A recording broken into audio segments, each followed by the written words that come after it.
नमस्कार दोस्तों, मैं हूँ जोधपुर में और आप मेरे पीछे का मेहरानगढ़ फोर्ट यहाँ से देख सकते हैं। जोधपुर को सूर्य नगरी भी कहा जाता है और अब मुझे इस बात पर कोई आश्चर्य भी नहीं है क्योंकि यहाँ का सूर्योदय वाकई में बहुत सुंदर है। इस समय उस तरफ की पहाड़ी के पीछे से सूरज निकला है और पूरा जो शहर है जो उसकी सुबह की लालिमा होती है उससे भर गया है। बड़ा ही खुशनुमा नायाब मंजर है इस समय यहाँ पर। ये तो हुई जोधपुर के बारे में एक बात। दूसरी बात ये है कि यहाँ की गलियाँ सड़कें भी काफ़ी अलग हैं, काफ़ी नायाब हैं और एक तरीके से कई बार आपको किसी पहाड़ के इलाके में होने का भी एहसास देती हैं। हमेशा से मानना है कि सुबह का समय किसी भी जगह को जानने, समझने, देखने के लिए नायाब होता है। उसकी खाली गलियाँ, खाली सड़कें, खाली मार्केट भी बहुत कुछ कहते हैं और इसी बात को जानने के लिए मैं निकलती हूँ जोधपुर की सुबह की सैर पर। आपको भी मैं अपने साथ ले चलती हूँ और हम साथ में इस नायाब नगरी को एक्सप्लोर करते हैं। सभी लोग अपनी सुबह की तैयारियों में लगे हुए हैं जो भी आपको सड़कों पर दिख रहे हैं और इसके साथ साथ यहाँ के डॉग्स भी अब गलियों में निकल आए।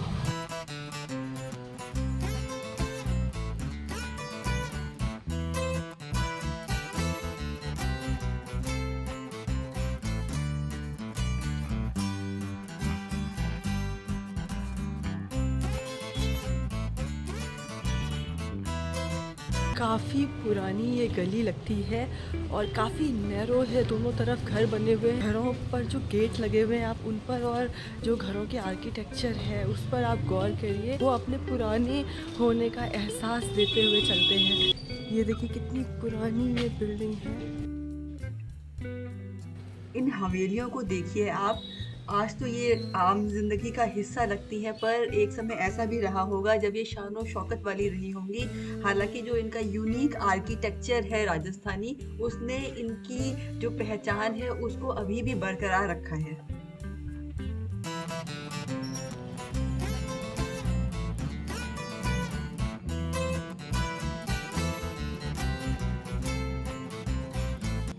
छज्जे, झरोखों, खिड़कियों और बहुत ही चटकदार रंगों से बना हुआ आर्किटेक्चर है यहाँ का, जो कि इस पुराने ओल्ड जोधपुर में बहुत ही ख़ास तरीके से नज़र आ रहा है। इस समय काफ़ी सुबह है। देखिए मंदिर के लिए भी तैयारी चल रही है यहाँ पर और मेरे सामने एक और शानदार पुरानी इमारत आई है और मैं इसको कैप्चर करती हूँ।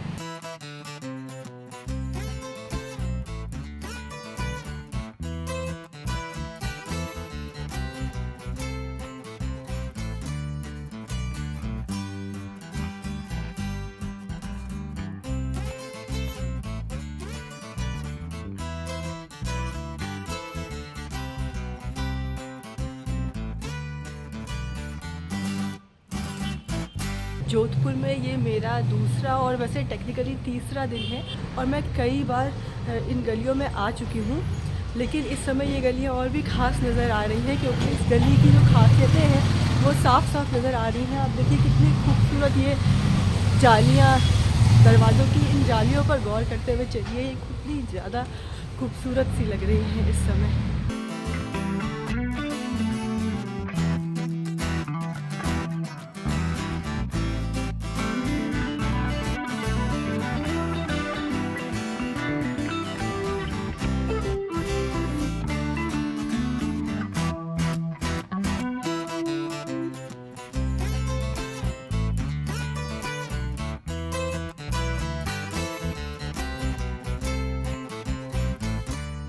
Welcome to stepwell square. Stepwell यानी बावली अब बिल्कुल पास में ही लगता है।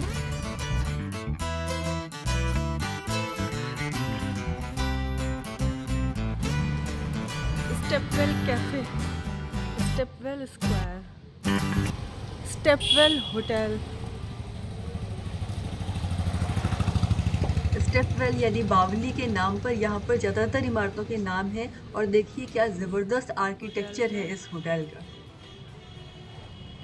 और ये आ गई तूरजी का झालरा।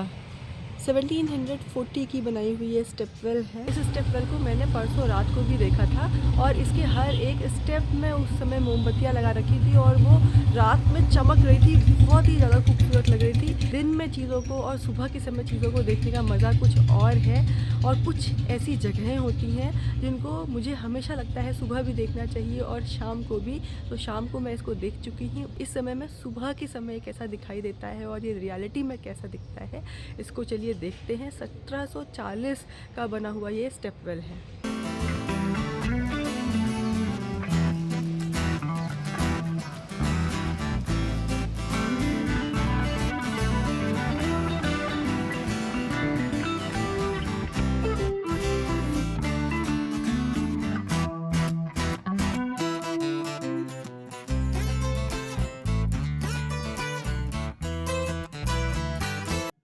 इंडियन आर्किटेक्चर का एक एग्जाम्पल है ये बावली।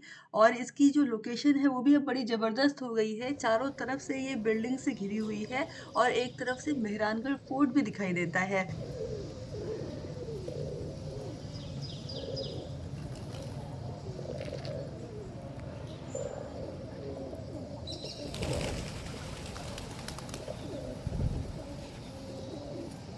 मेरी ये हाल फिलहाल में देखी गई 5वीं बावली है।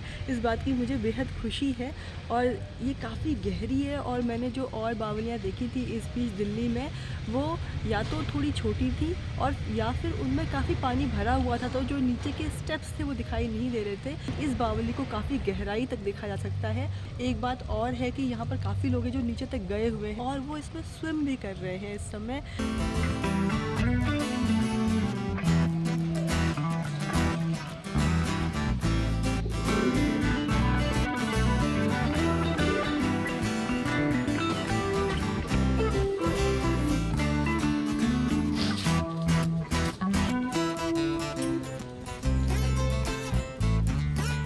बावली से मैं वापस आ गई हूँ और मुझे पता चला कि लेफ़्ट टर्न लेने पर ये रास्ता सीधे मुझे लेकर के जाएगा ब्लू सिटी की ओर। जोधपुर की आमतौर पर जो भी तस्वीरें मैंने देखी हैं वो ब्लू सिटी की ही थी और ब्लू सिटी को देखने का इसलिए मेरा बहुत ज़्यादा मन है। तो चलिए सीधे चलते हैं और देखते हैं कि क्या ग्लोरी है ब्लू सिटी की। लेकिन ये जो जगह है, ये जो मार्केट है, ये जो गली है, ये बहुत ही ज़्यादा दिलचस्प है। इस जगह का जो चटक रंग है वो इसको बहुत ही खास बनाते हैं।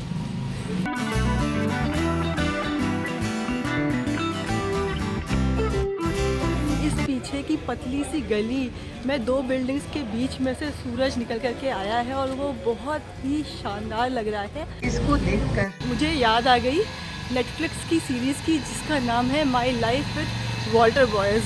इसमें एक बहुत अच्छा सीक्वेंस है इसी सनराइज़ की बात को लेकर के। खास लोगों के साथ खास जगहों पर देखे गए सनराइज हमेशा याद रह जाते हैं।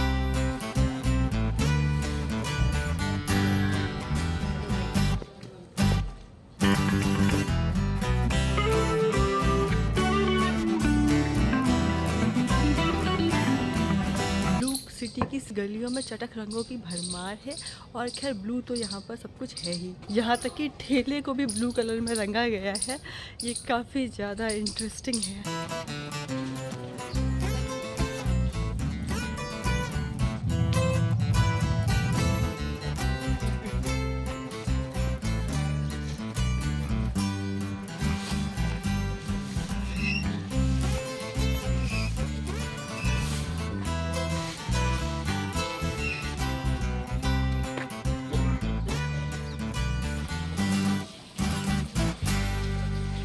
जगह जगह फ़ोटो खिंचाने के लिए दीवारों पर पेंटिंग करके बनाए गए ये परफेक्ट स्पॉट्स भी यहाँ पर हैं। हालांकि अभी ये पूरा आ नहीं रहा है तो मैं थोड़ा आगे बढ़ती हूँ जिससे ये परफेक्ट स्पॉट ये आया। अब ये मेरे अब मैं खींचती हूँ अपनी फ़ोटो।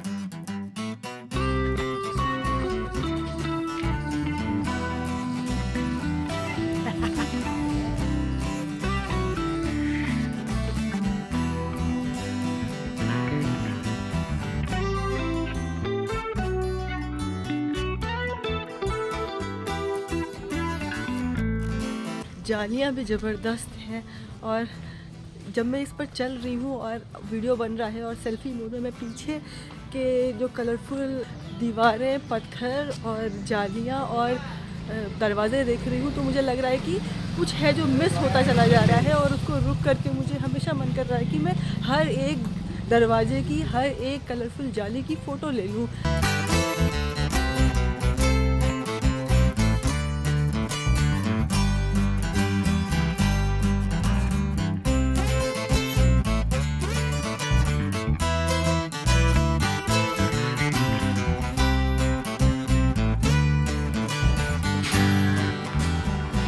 ये भी एक बेहद सकरी गली है जिसके दोनों ही तरफ मकान बने हुए हैं। ब्लू सिटी का हिस्सा अब ख़त्म हो चुका है और इस ढलान को देख करके ऐसा लगता है कि हम जल्द ही वापस मेन सिटी की मेन सड़क से मिल जाएंगे। एक बात जो मैंने नोटिस की है और जो कोई भी यहाँ आने वाला वाउच करेगा कि यहाँ कचरा बहुत ज़्यादा है। मैंने हाल फिलहाल के जो भी शहर घूमे हैं हिंदुस्तान में, उसमें कहीं भी इतना कचरा मैंने नहीं देखा था और वीडियो में भी मैं इस तरीके से लेने की पूरी कोशिश कर रही हूँ जिसमें कचरा नहीं दिखाई दे यहाँ का, क्योंकि जहाँ पर हर एक चीज़ इतनी अच्छी है वहाँ पर इस कदर जो कचरा है गलियों में, उसको देख करके मन थोड़ा सा ख़राब सा हो गया है। अब मैं सामने पहुंच गई हूँ सरदार मार्केट के, जो कि जोधपुर के एक तरीके से दिल में है। काफ़ी ज़बरदस्त मार्केट है और इसका जो गेट है वो आर्किटेक्चर वाइज बहुत ही अट्रैक्टिव और पुराना लग रहा है। शानदार घंटा घर क्लॉक टावर मेरी आंखों के सामने है। 1910 में राजा सरदार सिंह ने इस मंडी को और इस क्लॉक टावर को बनाया था। ये क्लॉक टावर 100 फीट ऊंचा है और इसमें एक बड़ी दिलचस्प बात ये है कि जो घड़ी लगी हुई है वो 3 लाख रुपए कीमत की थी, जिसमें से घड़ी की असली कीमत 1 लाख रुपए थी। 1 लाख रुपए उसको यहाँ लगवाने के और 1 लाख रुपए कंपनी को दिए गए ऐसी दूसरी घड़ी ना बनवाने के लिए। ये कंपनी थी लंदन की लुंड एंड ब्लॉकले नाम की। महारानगढ़ इसके बैकग्राउंड में दिखता है और ये जो क्लॉक टावर है ये दिन में इस समय जितना अट्रैक्टिव दिख रहा है उतना ही अट्रैक्टिव ये रात में भी दिखता है। इसकी आप रात की फ़ोटो देखिए जो मैंने कल शाम को यहाँ पर ली थी।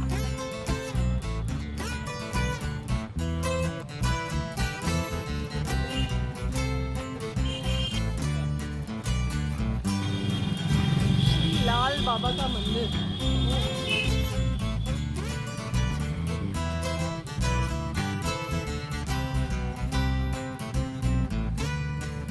इंटरेस्टिंगली एक और बावली मुझे दिखाई दे गई है यहाँ पर एंटर करते ही, तो चलिए उसको देखते हैं और देखते हैं कि वो कैसी है, उसकी क्या ग्लोरी है।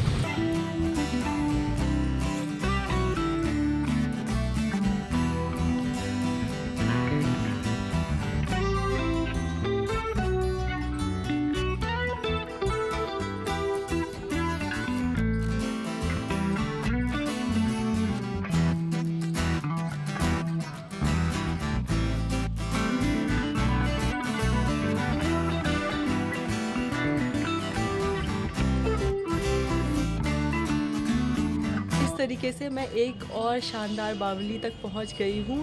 ये मेरी हाल फिलहाल में देखी गई 6वीं बावली बन गई है।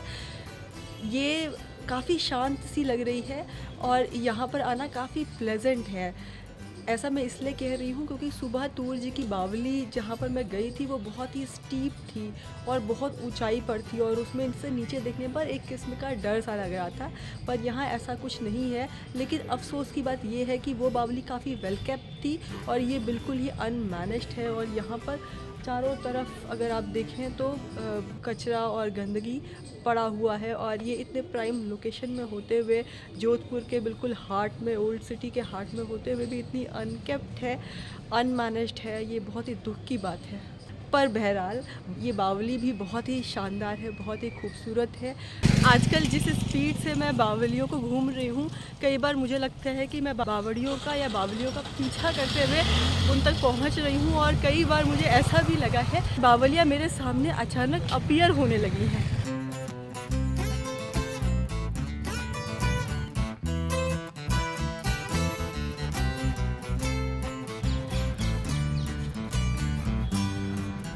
पानी की जो जगहें होती हैं, पानी की साइट्स, वो कुछ होती ही ऐसी हैं कि आप उस जगह को कहीं से भी देख लो, पर अंत में जब आप किसी पानी की साइट के पास से गुज़रते हो तो लगता है कि आपने उस जगह की, उस शहर की जो सबसे ख़ास जगह है, उस जगह को देख लिया है, खोज लिया है, उस जगह को आप समझ गए हैं और उसको आपने पा भी लिया है।